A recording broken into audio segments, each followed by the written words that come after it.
Alright, hello everybody, Friendly Red here, and welcome to News Peruse. Summer Games Showcase continues, and today we had another big one, being the Xbox 2024 Showcase. Just like with Summer Games Fest, I'll be going over the highlights from the show, but I'll leave a link to the full showcase if you want to check it out yourself. There was quite a lot that interested me, so let's get right to it. Kicking off the show, we had the reveal of Doom: The Dark Ages, the third game in the modern Doom series. In this prequel, we'll get to see the start of our favorite rage-powered demon-killing Slayer, sporting some appropriately themed medieval armor and a chainsaw shield. If that wasn't enough to sell you, we seemingly also get to control a Doomslayer mecha, as well as a demon-dragon hybrid. It all looks absolutely insanely amazing, and I have no doubts that this will be yet another sublime single-player first-person shooter. We'll have to wait a bit longer for it, as it's due out sometime in 2025. Regardless, a very, very strong start to the show. Following Doom, we had a new trailer for State of Decay 3. While mostly focused on cinematics, there was some gameplay snippets mixed in as well, and overall I'd say it's looking promising, though I would have preferred to see more gameplay.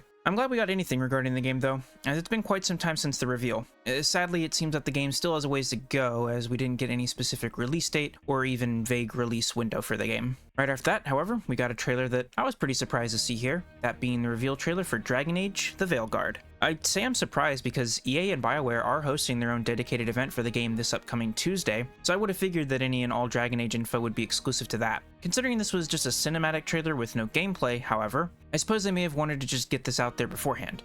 That way they can focus solely on the gameplay debut at the event. This trailer was pretty cool, and I'm certainly interested in seeing the game in action. The trailer here also confirmed the release window of fall of this year, so it's nice to know that Dragon Age fans' long wait for a new game will soon be ending. Next up, we got a look at the DLC for Starfield, titled Shattered Space. Starfield is a bit of a complicated game for me. I was really excited for it before launch, and upon it releasing, I played a lot of it, and quite enjoyed my time. However, after about 40 hours or so, it started to become a bit stale for me, as I started seeing too many repeating variables and uninteresting locales regardless of where I went to explore. Since that launch window period, I've yet to go back to the game, and I'm unsure when I will, to be honest. With that all being said, this DLC for the game does look quite different, offering up some very strange and truly alien-looking enemies, locales, and more, and I hope it turns out well. Hard to say if it alone will pull me back in, but at the very least has me intrigued. Skipping ahead just a bit, we had a world premiere for a brand new game with quite a unique name, that being S.T.A.L.K.E.R Expedition 33.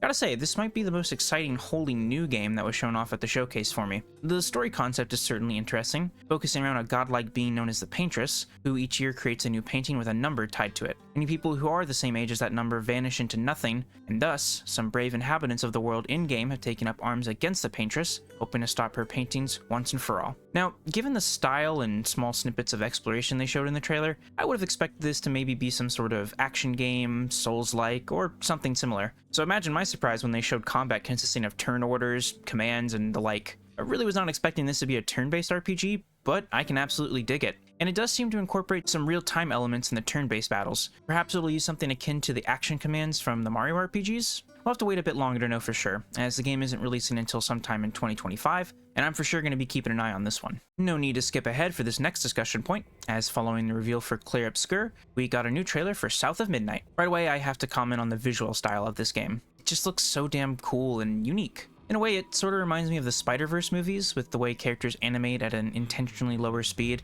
and I think it looked great during the cutscenes. When it comes to the gameplay, however, I feel it's somewhat of a mixed bag. What looks nice in a carefully framed and animated, handcrafted scene looks a bit janky and mismatched in the actual gameplay. There wasn't a lot shown here though, and with the game due out in 2025, there's still lots of time for it to improve, and like our previous discussion point, I'll be keeping an eye out on this one. Up next, we had a brand new trailer for the remake of Metal Gear Solid 3, titled Metal Gear Solid Delta: Snake Eater. MGS3 is quite a legendary game, and one I've yet to experience myself. Thankfully, this remake is looking to be a fun, modern way to experience it, and I'm glad we finally got to see some gameplay here. As before this, I believe all they had to show for the game was a cinematic and a few in-game screenshots. It's also nice to hear that David Hayter is indeed still voicing Snake here, though I'm sure they're most likely just reusing the original voice lines. Like State of Decay 3, no release date or release window for this one either, sadly, so our wait must continue. Man, that's 2 for 2 on third installments of games not having release dates in this showcase. Oh man, this next one was amazing. Every time we have an Xbox show, I really hope it shows up, as until today we had nothing other than the initial reveal cinematic for it, but thankfully, that finally changed. The game in question is none other than Perfect Dark. Perfect Dark is a legendary console first-person shooter, sitting right alongside other heavy hitters like GoldenEye and Halo. After the first game, the series never quite reached the same heights, as while there was a prequel in the form of Perfect Dark Zero on the Xbox 360, it didn't really leave the same impression as the original, and after that, the series faded into obscurity. Then, out of nowhere at the 2020 Game Awards, it was revealed that Perfect Dark was getting rebooted, which had me and many others excited. Now, almost 4 years on from that reveal, we finally have a new trailer with some actual gameplay in it as well, and honestly, this did not disappoint me in the slightest. The spy and espionage aspects of the series look a lot more fleshed out, seemingly playing a more active role in the gameplay, alongside some pretty slick looking parkour a la Mirror's Edge, and of course frantic first-person shooting that one would expect from Perfect Dark. Very, very pleased that this was here, and while we don't have a release date for it, this new trailer reassured me on the game, and I cannot wait to play it once it finally does launch. And hey, continuing on the topic of games that didn't have anything other than cinematics until today, we got a new trailer for the next Fable. Now, we've seen much more of this game here and there than we have Perfect Dark, though like Perfect Dark, today is the first time we actually got to see some gameplay. While not much, the game is looking quite good, and I'm looking forward to trying it out. I don't know much about Fable, but I've always appreciated how it mixes in goofy, cartoon-like characters and humor into what is seemingly a pretty serious and dangerous fantasy world. Gotta wait a bit longer, however, as this new Fable won't be ready to tell its tale until 2025. And now, it's time for Mouse. Winterborough is a super cute and charming looking game, sporting an art style similar to what you may find in an old pop-up book. You also get to play as a mouse, and I'm pretty sure no other game shown here today can claim that accomplishment. While I love the style and characters of this game, the genre it's in is one I've kind of burnt myself out on, being another survival crafting game. Honestly though, I'll still probably check it out, because man, I really like the art, and playing as a mouse is just too novel and cute to pass up. I'll have some time to decide, as it won't be out until early 2025. We're nearing the end of our highlights here, and we'll need to jump ahead quite a bit for our next one, which is the gameplay debut for Assassin's Creed Shadows. Similar to Dragon Age, I'm kind of surprised to see this here, as Ubisoft is having their own show tomorrow, so you'd think they would hold on to something like a new gameplay trailer for Assassin's Creed for themselves. Either way, I'm glad we got to see some gameplay here, even if it was looking a bit rough on the performance side of things. It's been quite a long time since I've played an Assassin's Creed game, and while I'm still undecided as if I'll play this one at launch, I'm really glad to see we're finally getting an AC game in Japan, which is something I and many others have wanted for quite a long time. I also really like the dual protagonist setup they have for this game, with Naoe providing the typical stealthy gameplay we're used to from the series, while Yasuke will be more about going loud and getting into larger scale fights against multiple enemies, perhaps similar to Ghost of Tsushima. Should make for a varied gameplay experience, and I'm sure we'll be learning and seeing more about it tomorrow at Ubisoft's event. Our penultimate game of the showcase is next, that being Stalker 2, Heart of Chernobyl. Frankly, I don't have a lot to say here, as I know next to nothing about Stalker. I just wanted to say that the game looks amazing visually, and I found it very weird but cool how realistic the game looks, while also having a lot of strange supernatural elements within as well.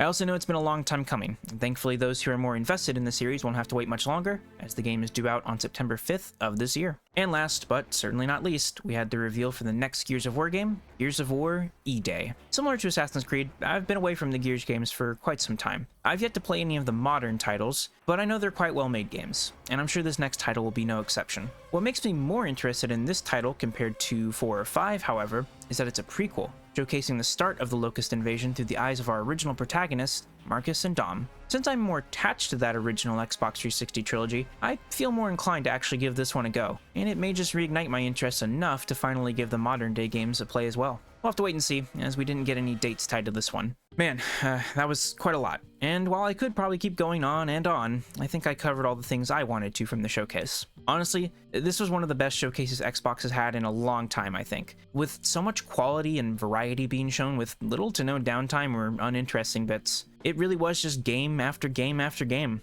And even though I may not have talked about everything that was shown, I will say that I don't think there was a single bad reveal or trailer in this entire showcase.